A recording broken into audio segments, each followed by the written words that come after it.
Hello guys, ഈ ഒരു video കുറെ പേര് എന്നോട് ചോദിച്ച് റിക്വസ്റ്റ് ചെയ്തിട്ട് ഞാൻ ഇടുന്നൊരു വീഡിയോ ആണ്. സോ ഇങ്ങനൊരു വീഡിയോ ചെയ്യണമെന്നേ ഞാൻ പ്ലാൻ ചെയ്തിട്ടുണ്ടായിരുന്നതല്ല. ബട്ട് കുറെ പേര് എന്നോട് ചോദിച്ചത് കൊണ്ട് ഓക്കെ, അവർക്കൊരു ഹെൽപ്ഫുൾ ആകുമല്ലോ. അപ്പം എല്ലാവരോടും ഇൻഡിവിജ്വലി എനിക്കിത് പറഞ്ഞു കൊടുക്കാൻ പറ്റില്ല. അതുകൊണ്ട് എല്ലാവരും ഒരുമിച്ച് ഇത് കണ്ടിട്ട് മനസ്സിലാക്കുവാണെങ്കിൽ അങ്ങനെ മനസ്സിലാക്കട്ടെ. ഓക്കെ, എന്നിട്ട് നിങ്ങൾക്ക് എന്തെങ്കിലും ഡൗട്ട് ഉണ്ടെങ്കിൽ എൻ്റെ ചോദിക്കും, ഞാൻ ക്ലിയർ ആക്കി തരാം. സോ നമുക്കിന്ന് ഇനി നമുക്കൊരു 248 ദിവസം ഉണ്ട് ഫ്രം ടുമോറോ ടു നമ്മുടെ നെക്സ്റ്റ് നീറ്റ്. കൺസെപ്റ്റ് ക്ലിയർ ചെയ്യണം, ക്വസ്റ്റ്യൻസ് വർക്ക്ഔട്ട് ചെയ്യണം, എന്നാൽ മാത്രമേ നെക്സ്റ്റ് എക്സാമിന് നമുക്ക് നല്ലപോലെ പെർഫോം ചെയ്യാൻ പറ്റുള്ളൂ. ബിക്കോസ് കഴിഞ്ഞ വർഷം തന്നെ നമുക്ക് എല്ലാവർക്കും അറിയാം ക്വസ്റ്റ്യൻ്റെ ലെവൽ എങ്ങനെയാണ്, ക്വസ്റ്റ്യൻ പേപ്പർ എങ്ങനെയാണെന്ന്. സോ നമ്മൾ ഇതുവരെയും കണ്ട ഒരു ഇതല്ല. അപ്പം അതിലും കൂടുതൽ എഫേർട്ട് നമ്മൾ ഇടണം. അത് നമ്മൾ എങ്ങനെ ക്രാക്ക് ചെയ്യാം എന്ന് നമുക്ക് നോക്കാം. എന്നോട് കുറേ പേര് ചോദിച്ചു, ടൈം ടേബിൾ ഒന്ന് പറഞ്ഞു തരുമോ, എങ്ങനെയാണ് പഠിക്കേണ്ടതെന്നൊരു പ്ലാൻ പറഞ്ഞു തരുമോ എന്ന്. സോ ടുഡേയ്സ് വീഡിയോ ഈസ് നമ്മുടെ സ്റ്റഡി പ്ലാൻ. ഞാനിവിടെ രണ്ടായിട്ട് സ്റ്റുഡൻസിനെ തരംതിരിച്ചിട്ടുണ്ട്. Night owl and early bird. രാവിലെ എണീക്കുന്ന ടൈം തൊട്ട് രാത്രി കിടക്കുന്ന ടൈം വരെയുള്ള നിങ്ങളുടെ സ്റ്റഡി റൂട്ടീൻ ഒരു ടൈം ടേബിൾ ഉണ്ടല്ലോ. കുറച്ച് പേർക്കൊക്കെ അത് സെറ്റ് ചെയ്യാൻ കുറച്ച് പാടാവുന്ന, സെറ്റ് ചെയ്ത് തരുമോ, ഞങ്ങളത് ഫോളോ ചെയ്തോളാം എന്ന് പറഞ്ഞാറുണ്ട്. സോ അതുകൊണ്ട് ഞാൻ അവർക്ക് വേണ്ടിയിട്ട് കുത്തിയിരുന്ന് ഞാൻ ഉണ്ടാക്കിയതാണ് ഈ ടൈം ടേബിൾ. നമുക്ക് 24 മണിക്കൂറാണുള്ളത്. സോ ആ 24 മണിക്കൂറിനെ ഞാൻ ഒരു 3 ഇതായിട്ട് ഡിവൈഡ് ചെയ്തിട്ടുണ്ട്. ഒരു 13 to 14 hours സ്റ്റഡി ആൻഡ് ഒരു 6 hours നമുക്ക് സ്ലീപ്പിംഗ്, ഒരു 3 to 4 hour 5 hour നമുക്ക് എന്റർടൈൻമെന്റ്, ബ്രേക്ക്, അങ്ങനെ ഇങ്ങനെ നമ്മുടെ ഡെയിലി കാര്യങ്ങൾ ചെയ്യാനായിട്ട് breakfast, lunch, dinner, food time, അങ്ങനെ കുറച്ച് സമയം അങ്ങനെയും പോകുന്നുണ്ട്. സോ നിങ്ങൾക്ക് ഒരു ഹെക്ടിക് അതായത് 24 മണിക്കൂർ ഇരുന്ന് പഠിക്കുന്ന ആ ഒരു ഹെക്ടിക് ആയിട്ടുള്ള ഒരു ടയേർഡ്നെസ് അല്ലെങ്കിൽ ആ ഒരു സ്ട്രെസ് നിങ്ങൾക്ക് ഫീൽ ചെയ്യില്ല. ബിക്കോസ് ഞാൻ അങ്ങനെ ഒരു ബ്രേക്ക് ടൈം കൊടുത്താണ് ഇതാക്കിക്കുന്നത്. ബിക്കോസ് എനിക്ക് ഈ ഒരു 12-14 മണിക്കൂറൊന്നും കണ്ടിന്യൂസ് ഇരുന്ന് പഠിക്കാൻ പറ്റുന്ന ഒരാളല്ല ഞാൻ. ഒരു 2 മണിക്കൂറൊക്കെ തന്നെ ഞാൻ മാക്സിമം ഇരിക്കും. അപ്പൊ തന്നെ എൻ്റെ മൈൻഡ് ഡിവേറ്റ് ചെയ്ത് പോവും, ഞാൻ ഡിസ്ട്രാക്റ്റഡ് ആവും. സോ ഞാൻ ആ ഒരു ബേസിസിലാണ് ഈ ഒരു ടൈം ടേബിൾ സെറ്റ് ചെയ്തിരിക്കുന്നത്. സോ നമ്മൾ ഫസ്റ്റ് ഏർലി ബേർഡ്സിന്റെ ഇത് പറഞ്ഞുതരാം. ഏർലി ബേർഡ്സ് വന്നിട്ട് രാവിലെ ഒരു 3 മണിക്ക് എണീക്കുക. 3 മണിക്ക് എണീക്കേണ്ട കാര്യം എന്താന്ന് വെച്ചാൽ, ഒരു 3 മണി തൊട്ടുള്ള സമയം നമ്മുടെ ബ്രെയിന് ശരിക്കും ഭയങ്കര ഒരു പഠിക്കാനാണെങ്കിലും എന്ത് ചെയ്യാനാണെങ്കിലും കുറച്ചും കൂടെ ആക്റ്റീവ് ആയിട്ടുള്ളൊരു ടൈമാണ്. സോ ആ ഒരു ടൈമിൽ നിങ്ങൾ പഠിച്ചു തുടങ്ങുകയാണെന്നുണ്ടെങ്കിൽ നിങ്ങൾക്ക് മാക്സിമം ഒരു കുറച്ച് നല്ലൊരു രീതിക്ക് പഠിക്കാനും പഠിക്കുന്ന കാര്യങ്ങളൊക്കെ നിങ്ങൾക്ക് കുറച്ച് മെമ്മറൈസ് ചെയ്ത് വെക്കാനും പറ്റും. സോ നിങ്ങളൊരു 3 മണിക്ക് എണീക്കുന്നു, ഒരു 3 to 3:30 വരെ രാവിലെ നമ്മൾ എണീച്ച് കഴിഞ്ഞാൽ കുറച്ച് സമയം നമുക്ക് വേണം. സോ ഒരു ½ hour അങ്ങനെ പോകും. ആൻഡ് നമ്മൾ സ്റ്റഡി സെഷൻ 1 സ്റ്റാർട്ട് ചെയ്യാൻ പോകുന്നത് 3:30ക്കാണ്. 3:30 to 5:30 നമുക്ക് ഒരു സ്റ്റഡി സെഷൻ 1 ആണ്. 5:30 to 7:30 സ്റ്റഡി സെഷൻ 2. ഈ 2 സെഷൻസിന്റെയും ഇടയ്ക്ക് നിങ്ങൾക്ക് ഒരു 5 minutes ബ്രേക്ക് എടുക്കാം. ആഫ്റ്റർ ദാറ്റ് ഒരു 7:30 to 9 നിങ്ങൾക്ക് ബ്രേക്ക്ഫാസ്റ്റ്, ഫ്രഷ് ആവാൻ, കുറച്ച് മൈൻഡ് റിലാക്സ് ചെയ്യാൻ, മേ ബി ചിലപ്പോൾ കുറച്ച് വർക്കൗട്ടോ അല്ലെങ്കിൽ ഒരു വാക്കിങ്ങോ ഒക്കെ പോകാനായിട്ട് ആ ഒരു ടൈം നിങ്ങൾക്ക് യൂട്ടിലൈസ് ചെയ്യാം. ആഫ്റ്റർ ദാറ്റ് നമ്മുടെ സ്റ്റഡീസ് സ്റ്റാർട്ട് ചെയ്യുന്നത് ഒരു 9 AM രാവിലെ 9 മണിക്ക്. സോ രാവിലെ 9 മണി ടു ഒരു 11 മണി വരെ നമ്മുടെ സെഷൻ 3 ആണ്. After that 11 to 1 PM study session 4. Session 3യുടെയും സെഷൻ 4യുടെയും ഇടയ്ക്ക് നമുക്കൊരു 5 minutes ബ്രേക്ക് ഉണ്ട്. 1 to 2 PM നമുക്ക് ലഞ്ച് ടൈം ആണ്. ആ ടൈമിൽ നിങ്ങൾക്ക് ഫുഡ് കഴിക്കാം, പിന്നെ കുറച്ച് നേരം റിലാക്സ് ചെയ്യാം. നിങ്ങൾക്ക് എന്താ ചെയ്യാൻ പറ്റുക ഒരു 1 hour അത് നിങ്ങൾക്ക് മൈൻഡ് റിലാക്സ് ചെയ്യാൻ പറ്റുന്ന എന്തെങ്കിലും കാര്യങ്ങളൊക്കെ ചെയ്യാം. അത് കഴിഞ്ഞുള്ള നമ്മുടെ ആ ഒരു ബ്രേക്ക് കഴിഞ്ഞിട്ട് നമ്മുടെ സെഷൻ തുടങ്ങുന്നത് 2 PM 2 to 4 PM നമ്മുടെ സ്റ്റഡി സെഷൻ 5 ആണ്. 4 to 6 PM സ്റ്റഡി സെഷൻ 6 ആണ്. ഇതിന്റെ രണ്ടിന്റെയും ഇടയ്ക്ക് ഒരു 10 minutes ടീ ബ്രേക്ക്, ഒരു 5 minutes ടീ ബ്രേക്ക് നിങ്ങൾക്ക് എടുക്കാം. 6 to 7 PM നിങ്ങൾ നിങ്ങളുടെ പ്രെയർ ടൈം ആണ്. സോ അതിന്റെ കൂടെ തന്നെ നിങ്ങൾ നിങ്ങളുടെ ഡിന്നറും കൂടെ സെറ്റ് ചെയ്ത് കഴിക്കാം. 7 to 9 വന്നിട്ട് നമ്മുടെ ലാസ്റ്റ് സെഷൻ ആണ്. സോ ആ ലാസ്റ്റ് സെഷൻ കഴിഞ്ഞിട്ട് ഒരു ½ hour or 1 hour നിങ്ങൾക്ക് നിങ്ങളുടെ ഒരു മീ ടൈം എടുക്കാം. അല്ലാന്നുണ്ടെങ്കിൽ നിങ്ങൾക്ക് 9 മണിക്ക് തന്നെ ഉറങ്ങാനായിട്ട് പോവാം. ഇതാണ് ഒരു ഏർലി ബേർഡിന്റെ ടൈം ടേബിൾ എന്ന് പറയുന്നത്. ഇതിൽ നമുക്ക് ഒരു 13 to 14 hours സ്റ്റഡി വരുന്നുണ്ട് ആൻഡ് 6 hours സ്ലീപ്പ് വരുന്നുണ്ട്.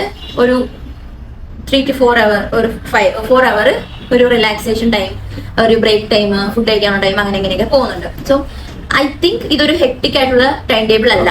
പിന്നെ ഇനി പറയാൻ പോകുന്നത് നൈറ്റ് ഔൾസിന്റെ കാര്യമാണ്. ഇവർക്ക് വേക്കിംഗ് ടൈം വരുന്നത് ഒരു 9 AM ആണ്. സോ 9 AM നിങ്ങൾ എണീച്ചിട്ട് 9 to 10 നിങ്ങൾ ഫ്രഷൻ അപ്പ് ആവുക, ബ്രേക്ക്ഫാസ്റ്റ് കഴിക്കുക, ബ്രഷ് ചെയ്യുക, അങ്ങനെ അങ്ങനെയുള്ള കാര്യങ്ങളൊക്കെ ചെയ്യുക. ആൻഡ് നമ്മുടെ സ്റ്റഡി സെഷൻ 1 സ്റ്റാർട്ട് ചെയ്യുന്നത് 10 മണിക്കാണ്. സോ ഈ 10 to ഒരു 12 PM വരേക്കും സ്റ്റഡി സെഷൻ 1 ആണ്. അത് കഴിഞ്ഞ് 12 to 1 PM പിന്നെയും ഒരു സ്റ്റഡി സെഷൻ 2 ആണ്. ഇതിന്റെ ഇടയ്ക്ക് നിങ്ങൾക്ക് ഒരു 5 minutes ബ്രേക്ക് എടുക്കാം. 1 PM to 2 PM lunch time ആണ്. 2 to 4 PM നമുക്ക് നമ്മുടെ next session study session 3 start ചെയ്യും. 4 to 6 PM സ്റ്റഡി സെഷൻ 4. ഈ സ്റ്റഡി സെഷൻ 3ന്റെയും 4ന്റെയും ഇടയ്ക്ക് ഒരു 5 minutes or 10 minutes നിങ്ങൾക്ക് ബ്രേക്ക് എടുക്കാം. 6 to 7 PM നമ്മൾ നേരത്തെ പറഞ്ഞതുപോലെ തന്നെ ഒരു പ്രെയർ ടൈം, ഡിന്നർ ടൈം, അതാണ്. ആൻഡ് ആഫ്റ്റർ ദാറ്റ് 7 PM നമ്മൾ സ്റ്റാർട്ട് ചെയ്യും. അതൊരു 9 PM വരേക്കും നമ്മുടെ study session 5. 9 to 11 study session 6. ഇതിന്റെ ഇടയ്ക്ക് നിങ്ങൾക്ക് ഒരു 5 minutes ബ്രേക്ക് എടുക്കാം. അത് കഴിഞ്ഞിട്ട് ഒരു 11 to 1 AM വരേക്കും study session 7. 1 AM to 3 AM നിങ്ങൾക്ക് സ്റ്റഡി സെഷൻ 8. 5 minutes ബ്രേക്ക് അതിൻ്റെ ഇടയ്ക്ക് എടുക്കാം. സോ ഒരു 3 മണിയാകുമ്പോഴത്തേക്ക് നിങ്ങൾക്ക് എല്ലാം ക്ലോസ് ചെയ്ത് കിടന്നുറങ്ങാം. അങ്ങനെയാണ് നൈറ്റ് ഔളിന്റെ ഒരു ഇത് ഞാൻ പ്ലാൻ ചെയ്ത് വെച്ചിരിക്കുന്നത്. ഓക്കെ, ഇനി നമുക്ക് ഇതെങ്ങനെയാണ് പഠിക്കേണ്ടത്. മീൻസ് നമുക്ക് 79 ചാപ്റ്റേഴ്സ് ഉണ്ട്. സോ ഈ 79 ചാപ്റ്റേഴ്സ് നമുക്കൊരു 8 weeks കൊണ്ട് തീർക്കാൻ പറ്റുന്ന രീതിക്ക്, അതായത് നിങ്ങളൊരു September 1 തുടങ്ങുവാണെങ്കിൽ പോലും നിങ്ങൾക്കൊരു October തീരുന്നതിന് മുന്നേ അത് തീർക്കാൻ പറ്റുന്ന രീതിക്ക് ഒന്ന് നമുക്ക് പ്ലാൻ ചെയ്യാം.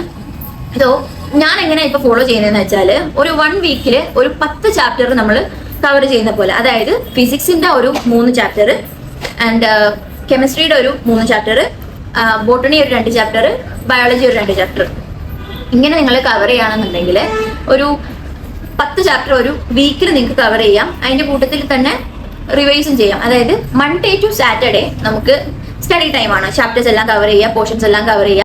ആഫ്റ്റർ ദാറ്റ് നമുക്ക് സൺഡേ വന്നിട്ട് ഫുൾ റിവിഷൻ ടൈമാണ്. അത് ആ റിവിഷൻ ടൈമിൽ ആ ഒരു വീക്കിൽ പഠിച്ച കാര്യങ്ങൾ നിങ്ങൾക്ക് റിവൈസ് ചെയ്യാം. നെക്സ്റ്റ് വീക്കും അതുപോലെ തന്നെ റിവൈസ് ചെയ്യാം. അപ്പം നിങ്ങൾ ഒരാഴ്ച പഠിച്ച കാര്യം റിവൈസ് ചെയ്യുന്ന അനുസരിച്ച് അത് മറന്നു പോകത്തില്ല. രണ്ടാമത്തെ വീക്ക് നിങ്ങളത് ചെയ്യുമ്പോഴത്തേക്കും ആ ഫസ്റ്റ് വീക്കിൽ ചെയ്തതും കൂടെ അതിന്റെ ക്വസ്റ്റ്യൻസും കൂടെ ചെയ്യാനായിട്ട് നോക്കണം. അതായത് നമ്മളത് വിട്ട് കളയരുത്. പഠിച്ച കാര്യം വിട്ട് കളഞ്ഞു കഴിഞ്ഞാൽ കുറച്ച് കഴിയുമ്പോഴത്തേക്കും നമ്മളത് മറന്നു പോകും. സോ അത് റിവൈസ് ചെയ്തുകൊണ്ടേ ഇരിക്കുക. നിങ്ങൾക്ക് കിട്ടുന്ന സമയത്ത് ഇപ്പോൾ സൺഡേസിൽ നിങ്ങളിപ്പോൾ ചില സൺഡേസിൽ റിവൈസ് ചെയ്ത് നേരത്തെ കഴിഞ്ഞെങ്കിൽ കുറച്ച് സമയം ഉണ്ടെങ്കിൽ അതിന് മുന്നേ ഉള്ള നമ്മൾ പഠിച്ച ചാപ്റ്റേഴ്സിന്റെ ക്വസ്റ്റ്യൻസ് ചെയ്യാം. അത് ശരിക്കും പറഞ്ഞാൽ നിങ്ങൾക്ക് ആ ഒരു ചാപ്റ്റർ മറന്നു പോകാതെ അത് മെയിൻറ്റെയിൻ ചെയ്ത് പോകാനായിട്ട് ഹെൽപ്പ് ചെയ്യും.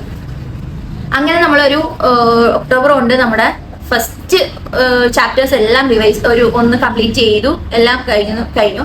ആഫ്റ്റർ ദാറ്റ് നമ്മൾ ഫസ്റ്റ് റിവിഷൻ സ്റ്റാർട്ട് ചെയ്യണം. അതായത് ആദ്യം തൊട്ട് ഒന്നും കൂടെ എല്ലാ ചാപ്റ്റേഴ്സും ഒന്ന് പഠിക്കുക, അതിന്റെ ക്വസ്റ്റ്യൻസ് ചെയ്യുക, മോക്ക് എക്സാംസ് എല്ലാം അറ്റൻഡ് ചെയ്യുക. മെയിൻ ആയിട്ടും നിങ്ങൾ ചെയ്യേണ്ട ഒരു കാര്യം എന്താണെന്ന് വെച്ചാൽ കുറേ പേര് പഠിക്കും, ക്വസ്റ്റ്യൻസ് ചെയ്യും, എല്ലാം ചെയ്യും, പക്ഷേ എക്സാംസ് ഒന്നും അറ്റൻഡ് ചെയ്യില്ല. എക്സാംസ് അറ്റൻഡ് ചെയ്യുന്നതാണ് ഏറ്റവും വലിയ കാര്യം എന്ന് പറയുന്നത്. ബിക്കോസ് നിങ്ങൾ എക്സാംസ് അറ്റൻഡ് ചെയ്ത് ഇപ്പോൾ ഒരു 10-30 എക്സാംസ് നിങ്ങൾ അറ്റൻഡ് ചെയ്ത് വരുമ്പോഴത്തേക്കും ആ 31ാമത് എക്സാം ആയിരിക്കും നമ്മുടെ നീറ്റ് എക്സാം. ആ എക്സാം ശരിക്കും പറഞ്ഞാൽ നിങ്ങൾക്ക് ഒരു പാനിക് ആയിട്ട് എഴുതേണ്ടയോ അല്ലെങ്കിൽ നിങ്ങൾക്ക് ഒരു ഈസി ആയിട്ട് നിങ്ങൾക്ക് അത് ഹാൻഡിൽ ചെയ്യാൻ പറ്റും. ബിക്കോസ് അതൊരു നീറ്റ് എക്സാം ആണെന്ന് പോലും നിങ്ങൾക്ക് അത് ഫീൽ ചെയ്യില്ല. അതുകൊണ്ടാണ് ഇപ്പോൾ GIBs വരുവാണെങ്കിൽ അങ്ങനെ ചെയ്യണം, മോക്ക് എക്സാംസ് നിറയെ അറ്റൻഡ് ചെയ്യണം എന്നൊക്കെ പറയുന്നത്. അത് മാക്സിമം നിങ്ങൾക്ക് ഓഫ്ലൈൻ എക്സാംസ് അറ്റൻഡ് ചെയ്യാൻ പറ്റുവാണെങ്കിൽ അതായിരിക്കും ഏറ്റവും ബെറ്റർ. ബിക്കോസ് നമ്മൾ കുറേ എക്സാംസ് അറ്റൻഡ് ചെയ്തു, ഇനി നമ്മൾ നീറ്റ് എക്സാമിലോട്ട് വരുമ്പോഴത്തേക്കും നമുക്ക് ആ എക്സാംസ് അറ്റൻഡ് ചെയ്ത പോലെ ആ മോക്ക് എങ്ങനെയാണ് അറ്റൻഡ് ചെയ്തത് അതുപോലെ ഒരു ഫീലിംഗ് തന്നെ വരത്തുള്ളൂ. മിക്ക കുട്ടികളും നല്ലപോലെ പഠിക്കുന്നുണ്ടാവും, നല്ലപോലെ എല്ലാം പ്രിപ്പയർ ചെയ്തിട്ടായിരിക്കും എക്സാം ഹോളിൽ ചെല്ലുന്നത്. പക്ഷേ അവർക്ക് എക്സാം നല്ലപോലെ അറ്റൻഡ് ചെയ്യാൻ പറ്റില്ല. ആ ഒരു ക്വസ്റ്റ്യൻ കാണുമ്പോഴത്തേക്കും പാനിക് ആകുക, നമ്മൾ അവിടെ ടെൻഷൻ അടിച്ച് നമ്മുടെ കയ്യിലുള്ളതും കൂടെ എടുത്ത് കളയാണ് ചെയ്യുന്നത്. സോ നിങ്ങൾ എക്സാം എഴുതുക എന്ന് പറയുന്നതാണ് ഏറ്റവും ചെയ്യേണ്ട ഇമ്പോർട്ടൻ്റ് ആയിട്ടുള്ള കാര്യം. ഇപ്പൊ വീക്കിലി ഞാൻ പറഞ്ഞ പോലെ കവർ ചെയ്യുകയാണെങ്കിൽ ആ വീക്കെൻഡിൽ അതായത് സൺഡേയിൽ നിങ്ങൾ ആ ഒരു അത്രയും ചാപ്റ്റേഴ്സിന്റെ ക്വസ്റ്റ്യൻസ് ഒരു എക്സാം പോലെ ചെയ്യാൻ നോക്കുക. അത് നിങ്ങൾക്ക് ശരിക്കും ഹെൽപ്ഫുൾ ആയിരിക്കും. ശരിക്കും നിങ്ങളെ ഹെൽപ്പ് ചെയ്യുന്ന ഒരു ഫാക്ടറാണ് എക്സാംസ്. കൺസിസ്റ്റൻസി കീപ്പ് ചെയ്യാം. അതായത് ഇപ്പോൾ നിങ്ങൾക്ക് ഒരു ദിവസം പഠിക്കാൻ ഇപ്പം 12 മണിക്കൂർ നിങ്ങൾക്ക് ചിലപ്പോൾ പഠിക്കാൻ പറ്റില്ല എന്ന് വരും. അങ്ങനെയാണെങ്കിലും പക്ഷെ ഒരു മണിക്കൂർ നിങ്ങൾക്ക് ഒരു ദിവസം പഠിക്കാൻ പറ്റുള്ളൂ, എന്നാലും കുഴപ്പമില്ല. പക്ഷെ ആ 1 മണിക്കൂർ നിങ്ങൾ പഠിക്കണം. ബിക്കോസ് നമ്മളൊരു കൺസിസ്റ്റൻസി കീപ്പ് ചെയ്ത് വന്നാലേ നമുക്ക് ആ ഒരു ഇത് ഇപ്പം നമ്മൾ ചെയ്തുകൊണ്ടിരിക്കുന്ന കാര്യം ഒരു ദിവസം നമ്മളത് ബ്രേക്ക് ചെയ്ത് കഴിഞ്ഞാൽ പിറ്റേ ദിവസം നമുക്ക് ചെയ്യാൻ ഭയങ്കര മടിയായിരിക്കും. അത് ഓക്കെ നാളെ ചെയ്യാന്ന് വിചാരിക്കും. അത് അങ്ങനെ അങ്ങനെ അങ്ങനെ പോയിട്ട് പെൻഡിങ് ആകും. അങ്ങനെ ലാസ്റ്റ് ആകുമ്പോഴത്തേക്കും നമ്മൾ പാനിക് ആകും. നമ്മുടെ കയ്യിലൊന്നും ഇല്ലാത്ത പോലെ തോന്നും. സോ എന്തിനാ വെറുതെ നമുക്ക് കിട്ടുന്ന സമയത്ത് നമ്മൾ പഠിക്കുക. ഇപ്പം ഈ 12 മണിക്കൂറൊന്നും നിങ്ങൾക്ക് പഠിക്കാൻ പറ്റിയില്ലെങ്കിലും നോ പ്രോബ്ലം. നിങ്ങൾ ആ കൺസിസ്റ്റൻസി കീപ്പ് ചെയ്യുക. നിങ്ങൾ ഡെയിലി നിങ്ങൾക്ക് ഒരു 3 മണിക്കൂർ 4 മണിക്കൂറേ പഠിക്കാൻ പറ്റുള്ളെങ്കിൽ പോലും കുഴപ്പമില്ല, നിങ്ങളത് പഠിച്ചാൽ മതി. പക്ഷെ ആ പഠിക്കുന്ന സമയം നിങ്ങൾ പഠിക്കുക. എന്നിട്ട് ബാക്കിയുള്ള കിട്ടുന്ന സമയം അനുസരിച്ച് നമ്മൾ പഠിക്കാം. അതുപോലെ ക്വസ്റ്റ്യൻസ് നല്ലപോലെ വർക്ക് ചെയ്യുക. എവിടുന്ന് കിട്ടിയാലും ക്വസ്റ്റ്യൻസ് അങ്ങ് വർക്ക്ഔട്ട് ചെയ്യുക. അതിപ്പോൾ എങ്ങനെയാണെങ്കിലും ഇപ്പം ചില ഇൻസ്റ്റിറ്റ്യൂട്ട്സിൽ നിന്ന് നമുക്ക് കിട്ടും, അല്ലെങ്കിൽ ഗൂഗിളിൽ നിന്ന് കിട്ടും, യൂട്യൂബ് വീഡിയോസിൽ നിന്ന് കിട്ടും. അങ്ങനെ കുറേ സോഴ്സസ് ഇപ്പം നമ്മുടെ ചുറ്റുമുണ്ട്. സോ അതൊക്കെ നമ്മൾ മാക്സിമം യൂട്ടിലൈസ് ചെയ്യുക എന്നുള്ളതാണ് നമുക്ക് ചെയ്യാൻ പറ്റുന്ന കാര്യം എന്ന് പറയുന്നത്. നമ്മളെ കൊണ്ട് പറ്റാത്തതായിട്ട് ഈ ലോകത്ത് ഒന്നുമില്ല. നിങ്ങൾക്ക് ഇതൊക്കെ പറഞ്ഞു തരുമ്പോഴും ഞാനൊരു ലോസറാണ്. ഞാൻ നീറ്റ് ക്രാക്ക് ചെയ്തിട്ട് നിങ്ങളുടെ മുന്നിൽ നിന്ന് വന്ന് പറയുന്നതല്ല. പക്ഷേ എനിക്കൊരു എക്സ്പീരിയൻസ് ഉണ്ട്. ആ ഒരു എക്സ്പീരിയൻസ് വെച്ചാണ് നിങ്ങളോട് ഞാൻ വന്ന് പറയുന്നത്. ആൻഡ് നമ്മുടെ എല്ലാവരുടെയും പ്രശ്നം എന്താണെന്ന് വെച്ചാൽ ഫസ്റ്റത്തെ ഒരു ത്വരയിൽ നമ്മളെല്ലാം ചെയ്യാൻ തുടങ്ങും. പക്ഷെ ഒരു പകുതി സമയം ആകുമ്പോഴത്തേക്കും നമ്മുടെ കയ്യിൽ നിന്ന് അത് പോകും. പിന്നെ നമുക്കത് കോൺസെൻട്രേറ്റ് ചെയ്യാൻ പറ്റില്ല. നമ്മൾ അത് അങ്ങ് വിട്ടുപോകും, നമ്മളങ്ങ് ഉഴപ്പും. പക്ഷേ നിങ്ങൾ through out the year first നിങ്ങൾ എങ്ങനെയാണ് തുടങ്ങിയ അതുപോലെ തന്നെ ലാസ്റ്റ് നമ്മൾ എക്സാം കഴിയുന്നവരെയും ചെയ്യുവാണെന്നുണ്ടെങ്കിൽ ഷുവറായിട്ടും നിങ്ങൾക്ക് കിട്ടും. ഞാൻ ഈ പറയുന്നതെല്ലാം ഭയങ്കര ബുദ്ധികളായിട്ടുള്ള ഒരു 14-16 മണിക്കൂറൊക്കെ ഇരുന്ന് പഠിക്കുന്ന കുട്ടികൾക്ക് വേണ്ടിയിട്ടുള്ളതല്ല. പഠിക്കണം എന്ന് ആഗ്രഹമുണ്ട്, പക്ഷെ മടിയും ഒരുപാട് എക്സ്റ്റേണൽ കാര്യങ്ങൾ കാരണം അതിൽ ഇങ്ങനെ പുറകോട്ട് പോകുന്ന, പക്ഷെ ആഗ്രഹം കൊണ്ട് പിന്നെയും നീറ്റിന് വേണ്ടിയിട്ട് ഇറങ്ങി തിരിക്കുന്ന കുറച്ച് കുട്ടികളുണ്ട്. അങ്ങനെ കുറച്ച് കുട്ടികൾക്ക് വേണ്ടിയിട്ടാണ് ഞാൻ ഈ പറയുന്നത്. സോ ഇതിപ്പോ കേൾക്കുന്ന ഒരുപാട് പഠിക്കുന്ന അല്ലെങ്കിൽ എന്നെക്കാളും ഒരുപാട് അറിവുള്ള കുറെ ആൾക്കാരുണ്ടാവും. പക്ഷേ അവരൊക്കെ ഇത് ഇഗ്നോർ ചെയ്യാണ് വേണ്ടത്. ബിക്കോസ് ഞാൻ ഇത് പറയുന്നതൊന്നും നിങ്ങൾക്ക് വേണ്ടിയിട്ടല്ല. ഞാൻ എന്നോട് വന്ന് ഇത് എന്നോട് ഒന്ന് ഹെൽപ്പ് ചെയ്യുമോ എന്ന് ചോദിച്ച കുറേ കുട്ടികളുണ്ട്, കുറേ ആൾക്കാരുണ്ട്. സോ അവർക്ക് വേണ്ടിയിട്ടാണ് ഈ ഒരു വീഡിയോ. ഇത്രേ ഉള്ളൂ. ഞാൻ പറഞ്ഞ പോലെ നിങ്ങളൊന്ന് ഒരു മാസം ഒന്ന് ഫോളോ ചെയ്ത് നോക്ക്. നിങ്ങൾക്ക് എന്തായാലും ഒരു ചെറിയ ചേഞ്ചെങ്കിലും നിങ്ങളുടെ സ്റ്റഡീസിൽ കാണാനായിട്ട് പറ്റും.